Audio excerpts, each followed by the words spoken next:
All right, welcome back everyone for another deep dive. And today we're gonna really tackle something pretty huge with this document, thriving in the AI age, understanding and shaping our future. It's one of those things where everyone's talking about artificial intelligence these days, and this deep dive is really going to help us break it all down. What are the big things we should be paying attention to? How is this going to impact our world? Absolutely. And we're not just skimming the surface here. We're going deep, pulling out those critical insights from this, Yeah. pretty comprehensive document. And the goal is, by the end of this, you're going to have a solid grasp of like where AI is right now, where it's potentially headed, Yeah. and all without, getting lost in the weeds, making it digestible. Yeah, exactly. So, I mean, starting at the very beginning, right? The document lays out this foundation of what AI actually is, and in the simplest terms, it's basically machines doing what humans do with their intelligence, but within computer systems. But what's so interesting is this isn't some brand new thing. The Right. roots go way back, like mid 20th century. Alan Turing, John McCarthy. These were the pioneers. Absolutely. And it's really fascinating when you think about all the different fields that feed into AI. I mean, it's not just computer science, right? You've got logic, statistics, neuroscience all coming together. Yeah. It's really about understanding human mind and then figuring out how to recreate those processes in a machine. It's really wild. And then, as we move through the document, we see how AI has evolved over time. Mm. At first it was all about like encoding human knowledge into very strict rules. Like imagine like a super detailed instruction manual for a machine. But that approach, well, it had its limitations. Yeah. And that's where the big shift to machine learning comes in, right? Yeah. This is where instead of explicitly programming everything, you let the system learn from data. Yeah. It's like teaching a kid by showing them examples instead of just lecturing them. Yeah. And that's been huge. That's unlocked so much of the progress we're seeing today. Absolutely. And the document then like breaks down these different types of machine learning, which is really important to understand. So we've got supervised learning, which is, kind of like having a teacher there showing the AI, like, here are the right answers. Then there's unsupervised learning, which is more like, letting the AI figure things out on its own, kind of explore, find those patterns in the data. Yeah. And then there's reinforcement learning, which is really cool. It's like training a dog, right? You give it rewards or penalties. And it learns through that process of trial and error.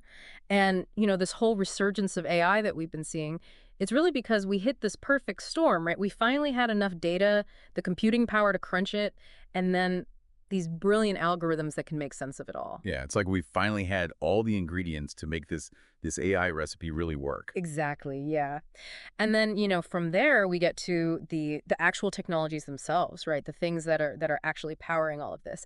And the document highlights a few key players here. We've got neural networks, which are modeled after the human brain, and deep learning, which is like this, supercharged version of that. Right. Think of deep learning as being able to analyze information on multiple levels, like peeling back the layers of an onion.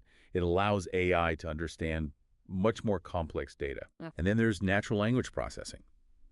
And this is crucial for AI to understand human language. Mm. So it allows you to talk to your phone, translate languages, all those things. Yeah. And we see these technologies applied in so many different areas, like, computer vision, giving machines the ability to see, robotics, becoming more autonomous, and reinforcement learning, Mhm. pushing the boundaries of what machines can learn through experience. Yeah. And the document specifically points to the 2010s as this pivotal moment, this real breakthrough decade with deep learning. Yeah, this is when AI started making a real-world impact. I mean, suddenly image recognition was accurate, speech recognition actually worked, language translation was getting really good, Right. and we even saw AI beating humans Yeah. at incredibly complex games like Go. The document mentions AlphaGo specifically, which was, a huge milestone. And then there's OpenAI's GPT models, which can generate really human-like text, and DALL-E, which creates images from descriptions. These were massive leaps forward. Mm. Yeah, I mean it was like AI went from this promising idea to like, wow, this is actually happening. And the document also talks about transfer learning and these things called foundation models. Right. And these are basically pre-trained AI systems that have learned general patterns from a massive amount of data. And the cool thing is you can then fine-tune them for specific tasks. It's like Yeah. having this super smart student who can learn new things incredibly fast because they already have this broad base of knowledge. Yeah, it's like giving them a head start, and that's really speeding up the development of new AI applications. So the document then, makes this really important distinction between narrow AI and general AI. Right. So narrow AI is what we have today. Is AI that's really good at specific tasks, like recommending products, answering questions, or driving a car. Yeah. But it can't do anything outside of its programming. General AI is this hypothetical AI that would have human-level intelligence, the ability to understand, learn, and apply knowledge across a wide range of tasks, just like a human can. Yeah, that's the big dream, right? But we're not quite there yet. No, general AI is still very much theoretical, but it raises all sorts of fascinating questions about the future of intelligence itself. It does. It's kind of mind-blowing. And so where's all this research heading, right? What's on the horizon? Yeah. The document highlights a few key areas. First up, explainable AI, or XAI. Right, because as AI becomes more powerful, we need to understand how it's making decisions. Exactly. XAI is about transparency, so we can trust AI systems and make sure they're being used responsibly. Yeah. And then there's neuromorphic computing, which is basically trying to build hardware that mimics the human brain. Yeah, this is about creating more efficient AI systems, ones that are less energy intensive. And then there's quantum computing, which is, well, it's still early days, but it has the potential to revolutionize AI by solving problems that are just impossible for traditional computers. Yeah, that's a whole other deep dive we could do on that one. Definitely. And then there's generative AI, which, this has really exploded recently. AI creating new content, text, images, music, even code.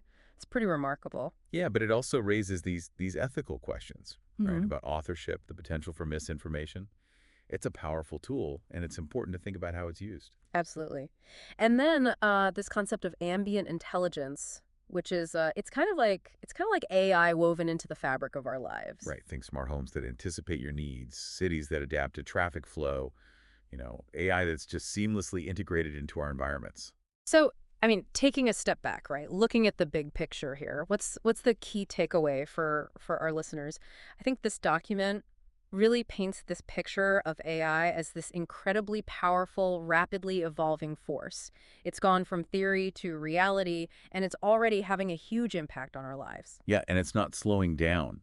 We've gone from the very foundations of AI to all these different types of machine learning, the technologies that are making it happen, this distinction between narrow and general AI, and then all these exciting areas of research. It's a lot to take in. It is. But the main point here is that understanding AI is crucial for everyone. It's not just a tech thing anymore, it's a societal thing. Absolutely. It's something we all need to be aware of and engaged in because it's going to shape the future in profound ways. Yeah, and the document really emphasizes that we have this responsibility to shape AI in a way that benefits humanity. Exactly. It's not about letting AI control us. It's about using it as a tool to create a better future. And so, with all that said, right? Yeah. As you, the listener, kind of digest all of this, it leads us to this final thought, this question to ponder. Given everything we've talked about, all these advancements, these potential societal shifts, what do you think is the most important aspect of this human AI relationship that we need to focus on, that we need to be proactive about in the coming years, and why? It's something worth really thinking about as we move forward into this increasingly intelligent world. Yeah. It's a big question, but it's one that we all need to be asking ourselves. Well,